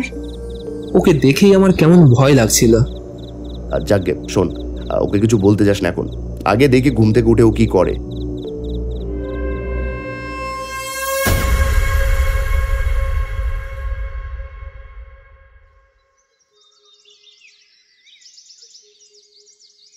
পরদিন শুক্রবার সকাল 10টা বাজে। ওরা সবাই অপেক্ষা করে রয়েছে কতক্ষণে ঘুম ভাঙবে রাইমার। কিছুক্ষণ পর দরজা খুলে দিয়ে বেরিয়ে এলো। গতকাল রাতেই শ্রেয়সী রাইমার পোশাক বদলে দিয়েছিল। রাইমা ঘর থেকে বেরোতেই সবাই ওর দিকে হাঁ করে তাকিয়ে রয়েছে দেখে রাইমা বলল, কি হলো? সবার চক্ষু ছানা পড়া যে, অমন করে দেখছিস কেন? রাইমা এসে শ্যামের পাশে বসা মাত্রই শ্যাম উঠে পড়ল। কি হলো? এমন লাফিয়ে উঠলি যেন ভূত দেখেছিস। ভূত না তো কি, কাল তুই যা। শ্যামকে থামিয়ে দিয়ে নীল বলল, তুই বসে না থেকে গিয়ে স্নানটা সেরে নে, যা। এই শোন না, আমবাগানটায় যাবি? কেন রে? ঘুম থেকে উঠে জানলা দিয়ে দেখছিলাম, বেশ ভালো লাগছে, একটু ঘুরে আসতাম। আচ্ছা, সে হবে। তোর শরীর কেমন আছে বল? বিন্দাস, একদম ফিট। কখন শুট করছিস বল? না, আমার ভালো লাগছে না, আমি কোনো শুট করবো না। আরিফ শ্যামকে চুপ করিয়ে দিল। রাইমা স্নান করতে গেল। তারপর খাওয়া দাওয়া করে অপেক্ষা করছিল সন্ধে হওয়ার। সন্ধেবেলায় ওদের একটা শ্যুট করার আছে। সন্ধ্যের পর রাইমাকে রেডি করে নিয়ে এলো শ্রেয়সী। গল্প অনুযায়ী রাধিকার বাড়িতে ওদের প্রেম মেনে নেবে না, সেজন্যই শেখরের সঙ্গে ও পালিয়ে যেতে চায়। আর তার জন্যই শেখরের সঙ্গে রাধিকা আড়ালে দেখা করে, আর শেখরকে বোঝানোর চেষ্টা করে সমস্ত দায়িত্ব ও কর্তব্য ছেড়ে পালিয়ে যাওয়া তার পক্ষে সম্ভব নয়। অতঃপর চোখের জল নিয়ে বিদায় নিতে হয় রাধিকাকে।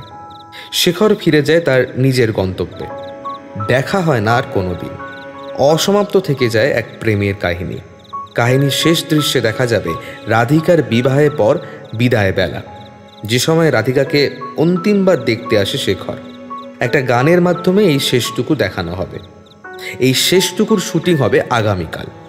আজকের শুটিং শুরু হয় ওদের। শুটিংয়ের শুরুতেই রাধিকা অর্থাৎ রাইমা আর শেখর অর্থাৎ শ্যামের ডায়লগ শুরু হয়। শেখর, আমাকে তোমার সাথে নিয়ে চলো। এ হয় না রাধিকা, সম্ভব নয়। আমি এরকম ভীরু কাপুরুষের মতো কাজ করতে পারবো না। কিন্তু আমি যে তোমায় ছাড়া অন্য কাউকে ভালোবাসতে পারবো না।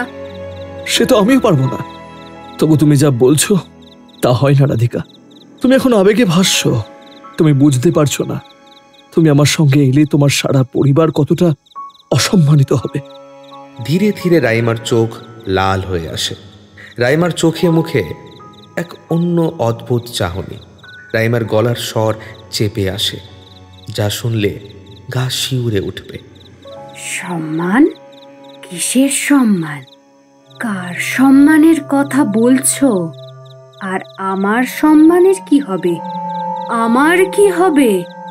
তুমি চলে যাও, ফিরে যাও রাধিকা। কোথায় ফিরে যাব? আমাদের সন্তানের কি হবে বলো? তুমি তো বলেছিলে আমায় নিয়ে বাবার কাছে যাবে, সব সত্যি বলবে। এখন তোমার কি হলো? শ্যাম কিছু বুঝতে না পেরে হয়তো মগ্ন হয়ে তাকিয়ে রইল রাইমার দিকে। এসব কি বলছে রাইমা? স্ক্রিপ্টে এসব তো ছিল না। ডায়লগ ভুলে গেল নাকি? যাকগে, কিন্তু এবার শ্যাম কি ডায়লগ বলবে সেটাই তো বুঝতে পারছে না। রাইমা ধীরে ধীরে এগিয়ে আসতে থাকলো শ্যামের দিকে। তারপর হঠাৎ ওর কি যেন একটা হলো। রাইমা এগিয়ে যাচ্ছে ক্যামেরার পিছনে থাকা আরিফের দিকে। আরিফ কিছু না বুঝে ক্যামেরা ছেড়ে দাঁড়িয়ে পড়ল। রাইমা আরিফের দিকে গিয়ে সে বলতে থাকলো, বলো কি করব তাহলে? এখন কি করব? আমায় একটুও ভালোবাসনি তাই না? কি রে, কি আবল তাবল বকছিস? কিছু বুঝতে পারছো না? না কেন করলে আমার সঙ্গে এরকম? শ্রেয়সী কিছুই বুঝতে পারছে না। শ্রেয়সী আর নীল একে অপরের মুখের দিকে তাকিয়ে রয়েছে। কি পাগলের প্রলাপ বকছে রাইমা। আরিফ রাইমার কাঁধ ধরে ঝাঁকাতে থাকলো। সঙ্গে সঙ্গে রাইমা জ্ঞান হারিয়ে আরিফের বুকে ঢলে পড়ল। সেই রাতেই ওরা ঠিক করলো কাল ভোর হতে কোনো রকমে এখান থেকে চলে যাবে। এখানে থাকাটা খুব একটা ঠিক হবে না আর। রাইমার আচরণ ব্যবহারে অসঙ্গতির ছোঁয়া।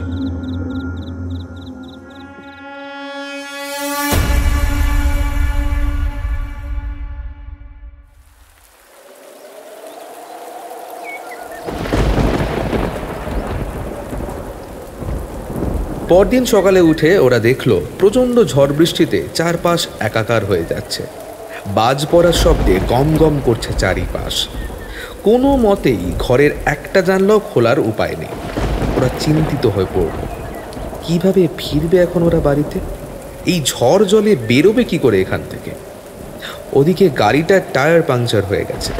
সেটা সারাবার জন্যে হলেও তো বাজারের কাজ অবধি যেতেই হবে। আপাতত বৃষ্টি থামার অপেক্ষা করা ছাড়া আর কোনো উপায় নেই। সারা দিন বৃষ্টি থামার নামই নেই। অনেকক্ষণ অপেক্ষা করে নীল বলে উঠল, একটু খিচুড়ি বসিয়ে দিই। মনে হচ্ছে না আজ এখান থেকে যেতে পারবো। না ভাই, আমি যাবই যাব। আমি আর থাকছি না, গলা টিপে ধরেছিল আমার। এবার মরেই যাব আমি। বাজে বকিস না তো। নীল, তুই খিচুড়িটা বসিয়ে দে, একটু ডিম ভাজিস। দেখি বিকেলে যদি বৃষ্টিটা কমে তখন নয় ভাবা যাবে। দুর্ভাগ্যবশত সেদিন বৃষ্টি আর কমল না। দুপুর গড়িয়ে বিকেল, তারপর সন্ধে নামল। সামনের ল্যাম্পপোস্ট থেকে হুক করে বাড়িতে আলো জ্বালার ব্যবস্থা করা হয়েছিল। প্রচণ্ড ঝড় বৃষ্টিতে সমস্ত তার ছিঁড়ে গেছে। সারা বাড়ি তাই অন্ধকার। আসার সময় সাথে করে শ্রেয়সী কয়েকটি মোমবাতি নিয়ে এসেছিল। এখন সেগুলোই কাজে লেগে যাচ্ছে। মোমবাতি জেলে ওরা সবাই বসে রইল নিচের ঘরে।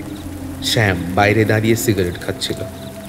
বারান্দা দিয়ে রাইমাকে হেঁটে আসতে দেখে শ্যামের শির দ্বারাবে ঠান্ডা স্রোত বয়ে গেল।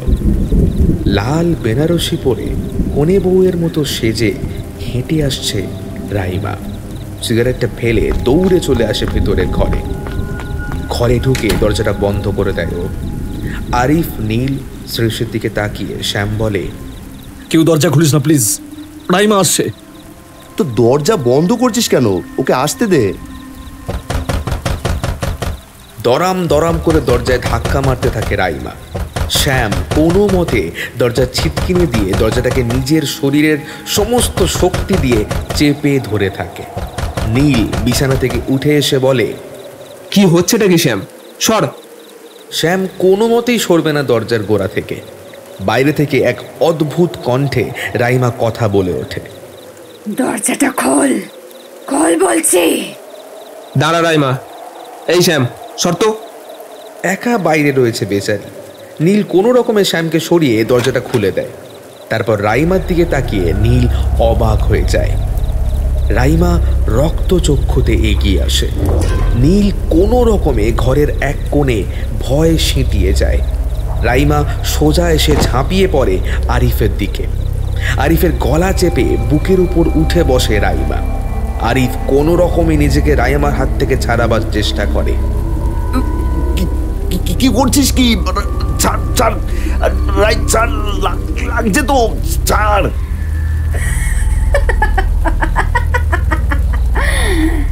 লাগছে, খুব লাগছে তাই না? খুব কষ্ট হচ্ছে তো? আমারও হয়েছিল। কি হয়েছিল বল? আমি কি করেছি? কেন করছিস এমন আমার সাথে? তোকে শেষ করে ফেলবো, আমি শেষ করে ফেলবো। ওই রাশেদের বংশ আমি নির্বংশ করে দেব, তবে আমার শান্তি। কে কে রাশেদ? আমি কিছু বুঝতে পারছি না। আমার কি দোষ? কি করেছি আমি? কে তুমি? তোর দোষ একটাই, তুই রাশেদের বংশধর। আমি চন্দ্রাবতী, এটা আমার বাড়ি। আমি কতকাল ধরে অপেক্ষা করে আছি। তোকে আমি এমনি এমনি এখানে এনেছি?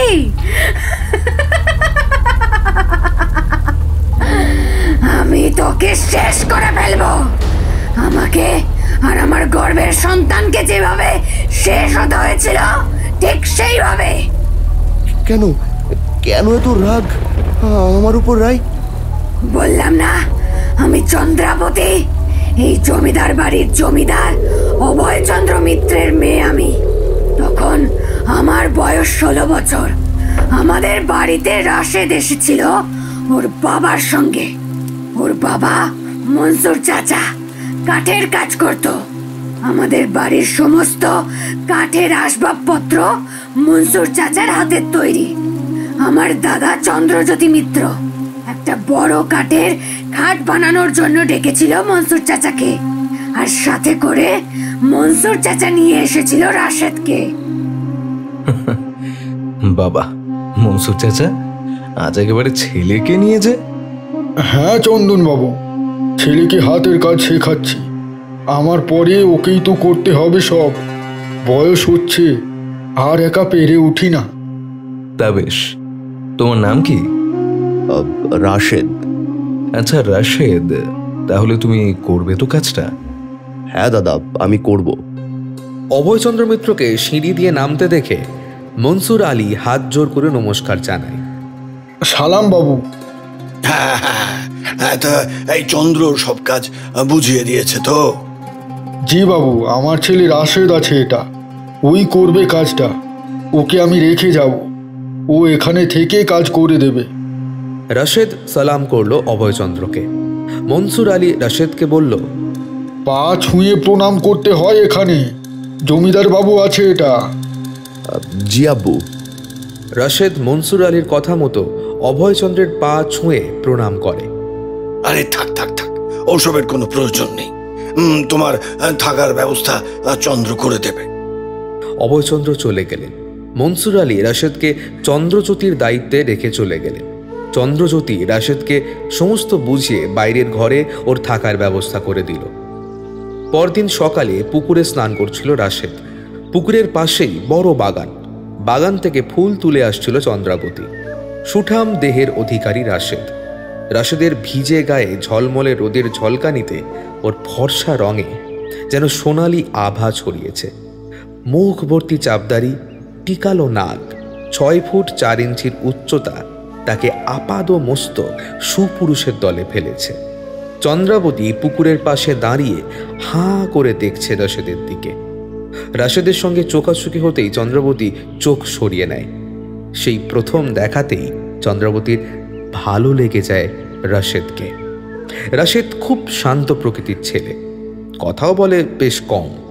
ও যে প্রবল ঈশ্বর বিশ্বাসী সেটা ওর দিনে 5 বার নামাজ পড়া দেখলেই বোঝা যায়। সকালে স্নান সেরে সারাদিন কাজ করে ও। এভাবেই কেটে যায় দিন কয়েক। রাশেদ যখন কাজ করে নিজের মনে, চন্দ্রাবতী এসে আড়াল থেকে দেখে। ধীরে ধীরে রাশেদ আর চন্দ্রাবতী একে অপরের প্রেমে পড়ে যায়। একদিন বাড়ির সকলে যাত্রা দেখতে যায়। বাড়িতে শুধু সেদিন চন্দ্রাবতী আর ওর বৌদি অর্থাৎ চন্দ্রজ্যোতির স্ত্রী রোহিণী ছিল। চন্দ্রাবতী আর রাশেদ ওদের বাড়ির ছাদে দাঁড়িয়ে গল্প করছিল। আচ্ছা রাশেদ, তোমার কি মনে হয় আমাদের সম্পর্কের কথা জানতে পারলে বাবা দাদা ওরা কি করবে? আল্লাহ জানে, তবে আমার মনে হয় আমায় কোনো মতেই মানাবে না এ বাড়ির কেউ। চন্দ্রাবতী রাশেদের বুকে মাথা রাখল। কেন এমন হয়? জাত ধর্ম এসব মেনে ভালোবাসা হয় কি বলো?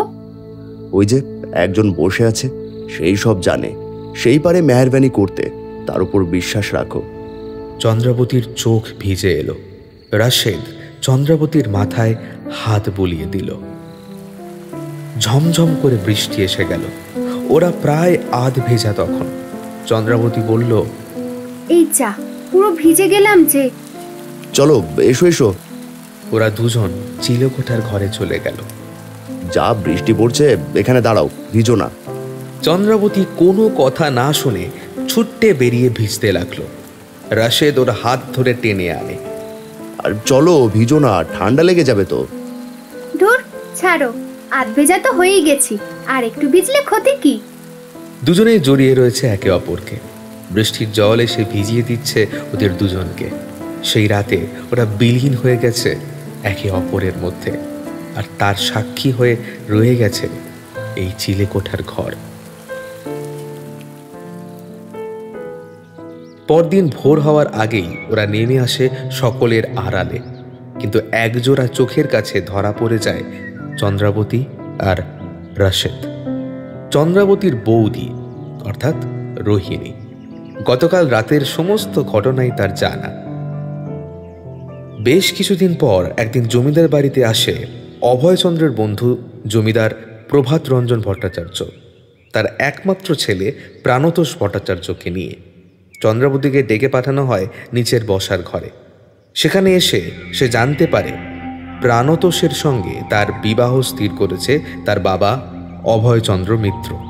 তার বৌদি রোহিণীর কথায় চন্দ্রাবতীর দাদা চন্দ্রজ্যোতি তার বাবা অভয়চন্দ্রকে বোনের বিবাহ যত সম্ভব তাড়াতাড়ি দেওয়া যায় সে বিষয়ে রাজি করায়। চন্দ্রজ্যোতির কথা অনুযায়ী অভয়চন্দ্র এই বিবাহ আগামী মাসে স্থির করে। সে কথা জানতে পেরে চন্দ্রাবতী রাতের অন্ধকারে রাশেদের ঘরে ছুটে যায়। তাকে অনুসরণ করে তার বৌদি রোহিণীও তার পিছন পিছন যায়। ঘরের বাইরে থেকে সে চন্দ্রাবতী আর রাশেদের সমস্ত কথা আড়ি পেতে শোনে। রাশেদ বলছে, এ কি চন্দ্রা, তুমি এখন এখানে? ফিরে যাও, কেউ দেখলে কি হবে বুঝতে পারছো? যা হয় হোক, আমি যাব না। তোমায় ছেড়ে আমি কোথাও যাব না রাশেদ। এ হয় না চন্দ্রা, আল্লাহ হয়তো চায় না তোমার আমার নিকাহ হোক, আমাদের একসাথে থাকা হবে না। কিন্তু আমি যে... আর একটাও কথা না চন্দ্রা, তুমি বিয়ে করে নাও, আমি কাল ভোর হতেই চলে যাব। না রাশেদ, আমায় একা ফেলে যেও না, আমি যে অসহায়। আমার কথা শোনো, আমি যে তোমার... ঠিক এমন সময় দরাম করে রাশেদের ঘরের দরজা খুলে যায়। চন্দ্রাবতীর কথা শেষ হয় না, তার আগেই অভয়চন্দ্র মিত্রের গলার স্বরে চমকে ওঠে ওরা। দরজার বাইরেই দাঁড়িয়ে রয়েছে জমিদার অভয়চন্দ্র, চন্দ্রজ্যোতি আর রোহিণী। রোহিণী চন্দ্রজ্যোতি আর অভয়চন্দ্রকে ডেকে নিয়ে এসেছে। অভয়চন্দ্রর চোখে যেন আগুন জ্বলছে। অভয়চন্দ্র ঘরে ঢুকে এসে বলল, বংশের মুখে ওই চুনকালি দেওয়ার জন্য জন্ম দিয়েছিলাম তোমাকে। হ্যাঁ, যদি যদি এই করা ছিল তো বাড়ির বাইরে চলে গেলে না কেন? লজ্জা ঘৃণা সব ধুয়ে মুছে গেছে, তাই না? নির্লজ্জ বেহায়া মেয়ে মানুষ। এই শিক্ষা দিয়েছি আমি তোমাকে। চন্দ্রাবতী অভয়চন্দ্রের পায়ে পড়ে হাউ হাউ করে কাঁদতে লাগলো। না বাবা, আমাকে ক্ষমা করুন। আমি যদি কোনো ভুল করে থাকি আমাকে ক্ষমা করে দিন।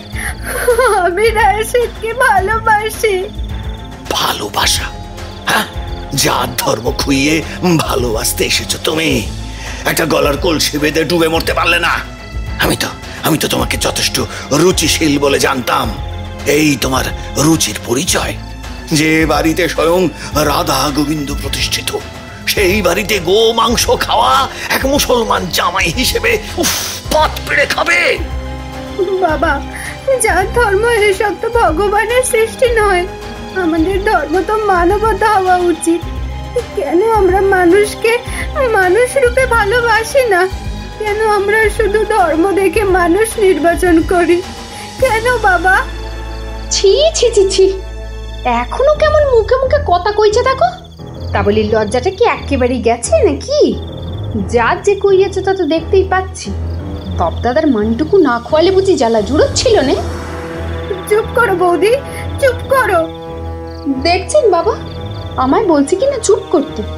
লজ্জার মাথা খেয়ে অমন বেজাতের পরপুরুষের ঘরে ঢুকে শোয়াক করতে লজ্জা করে না?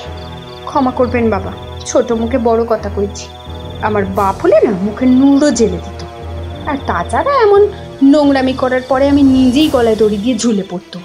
এমন বড়দের মুখে মুখে তর্ক করতুম নে। একদম চুপ করো বৌদি, এখানে তোমরা না কথা বললেও চলবে। একদম একদম চিৎকার করবে না। চুপ। বড় বৌদির সঙ্গে কি ব্যবহার করতে হয় তাও ভুলে গেছো তুমি। ভুলে যেও না, ও সম্পর্কে তোমার চেয়ে যথেষ্ট বড়। আর তুমি যা কাজ করেছো তাতে যদি ও তোমায় দুটো থাপ্পড় মারে তাও তোমার মাথা নিচু করে সহ্য করা উচিত। জানোয়ার কোথাকার। বৌমা, এক্ষুনি চন্দ্রকে ওপরের ঘরে নিয়ে গিয়ে আটকে রাখো। খেয়াল রেখো যেন বেরোতে না পারে। আজ থেকে ওর বাড়ি থেকে বেরোনো এবং ওর নিজের ঘর থেকে বেরোনো বন্ধ। যাও। চন্দ্রাবতীকে নিয়ে রোহিণী চলে গেল। চন্দ্রজ্যোতি একটা চাবুক নিয়ে রাশেদের ঘরে এসে হাজির হলো। চন্দ্রজ্যোতি সারা রাত চাবুকের ঘায়ে রাশেদকে জর্জরিত করে দিল। পরদিন সকালে চন্দ্রাবতীকে এক কাজের লোক এসে দরজা খুলে দেয়। চন্দ্রাবতী ছুটে এসে দেখে রাশেদের ঘর খালি, সেখানে রাশেদ নেই। চন্দ্রাবতী ছুটতে ছুটতে বাড়ি থেকে বেরিয়ে যায়। দূরে রাশেদকে চলে যেতে দেখে চন্দ্রাবতী দৌড়ে গিয়ে রাশেদের হাত ধরে দাঁড় করায়। দাঁড়াও রাশেদ, আমাকে তোমার সঙ্গে নিয়ে যাও। চলে যাও এক্ষুনি, আমি তোমাকে ভালোবাসি না। আর তাছাড়া তোমাকে ভালোবাসার কোনো প্রশ্নই ওঠে না। আমি তোমাদের গ্রামের অন্য একটা মেয়েকে ভালোবাসি। তার মানে তুমি আমার সঙ্গে ছলনা করেছো? হ্যাঁ, তা নয় তো কি। তোমাদের কাছে তোমাদের জাত যেমন আগে, তেমন আমাদের কাছে আমাদের জাত আগে। আমি আমার ধর্মের মেয়েকেই বিয়ে করব, তোমাকে নয়। আর কোনো কথা না বাড়িয়ে প্রবল রাগে, দুঃখে, কষ্টে চন্দ্রাবতী চলে আসে। চন্দ্রাবতী এসে দোতলার পশ্চিমের ঘরে গিয়ে গায়ে আগুন দিয়ে পুড়ে আত্মহত্যা করে। রাশেদের উপরে রাগ নিয়ে অন্তঃসত্ত্বা অবস্থাতেই চন্দ্রাবতী মৃত্যুবরণ করে। কিন্তু তার অতৃপ্ত বাসনা তাকে জাগিয়ে রাখে যুগ যুগ ধরে। এদিকে অভয়চন্দ্র আর চন্দ্রজ্যোতি রাশেদকে ভয় দেখায় সে যদি চন্দ্রাবতীকে ছেড়ে চলে না যায় তবে রাশেদের পুরো পরিবারকে, অর্থাৎ তার বাবা মা ছোট্ট বোনকে পুড়িয়ে মারবে। পরিবারের কথা ভেবে রাশেদ অস্বীকার করে নিজের ভালোবাসাকে। আর রাশেদ চন্দ্রাবতীর চোখে আজীবন স্বার্থপর, অত্যন্ত খারাপ মানুষ হয়ে থেকে যায় চিরকাল। রাশেদ জানতেও পারে না যে চন্দ্রাবতীর গর্ভে তার সন্তান বেড়ে উঠছে। এদিকে চন্দ্রাবতীর অতৃপ্ত আত্মা অপেক্ষারত থাকে রাশেদের উপর প্রতিশোধ নেবার। চন্দ্রাবতীর মৃত্যুর পর ওই ঘর বন্ধ করে রাখা হয়। পরবর্তীকালে শোনা যায় জমিদার অভয়চন্দ্র ও চন্দ্রজ্যোতির মুখ দিয়ে রক্তপাত হয়ে মৃত্যু ঘটে। এছাড়া রোহিণীর মৃত্যু সম্পর্কেও যথেষ্ট সন্দেহ রয়ে গেছে সকলের মনে। রোহিণীকে নৃশংসভাবে মৃত অবস্থায় পাওয়া যায় ছাদের এক কোণে। তারপর থেকে এই জমিদার বাড়ি অভিশপ্ত হয়ে ওঠে। পরবর্তীকালে ওই জমিদার বাড়ির উত্তরসূরিরা বাড়ি ছেড়ে অন্যত্র থাকার ব্যবস্থা করে। চন্দ্রাবতী অপেক্ষা করে থাকে রাশেদের বংশধরে।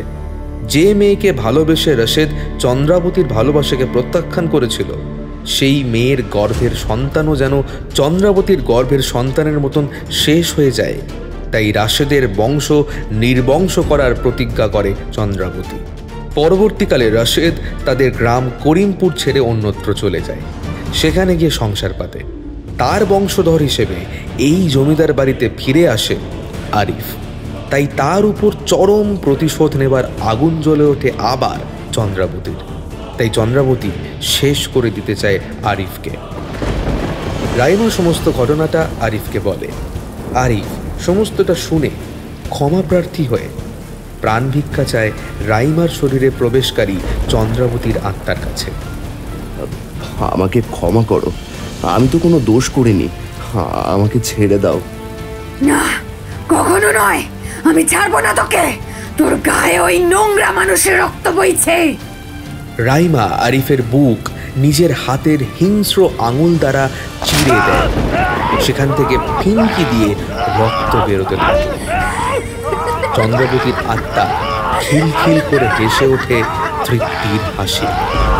আরিফের আর্তনাদে চিৎকারে সারা বাড়ি গমগম করে ওঠে। দরজার কোণে সিঁটিয়ে দাঁড়িয়ে থাকে নীল, শ্যাম আর শ্রেয়সী। এই ঘটনার সাক্ষী রয়ে গেছে ওরা তিনজন। বুকের ভেতর এক আর্তনাদ চিৎকার যা ওদের করে তুলেছে। রক্তে স্নান করে রাইমা বসে রয়েছে। ধীরে ধীরে রাইমার শরীরটা এলিয়ে পড়ল আরিফের মৃতদেহের পাশে। ভোরের আলো ফুটেছে। নীল, শ্যাম আর শ্রেয়সী আড়ষ্ট হয়ে একপাশে দাঁড়িয়ে রয়েছে। চোখ খুলে রাইমা সমস্তটা দেখে চিৎকার করে উঠল। কি হয়েছে আরিফের? কি হয়েছে? কেউ কিছু বলছিস না কেন আরিফ?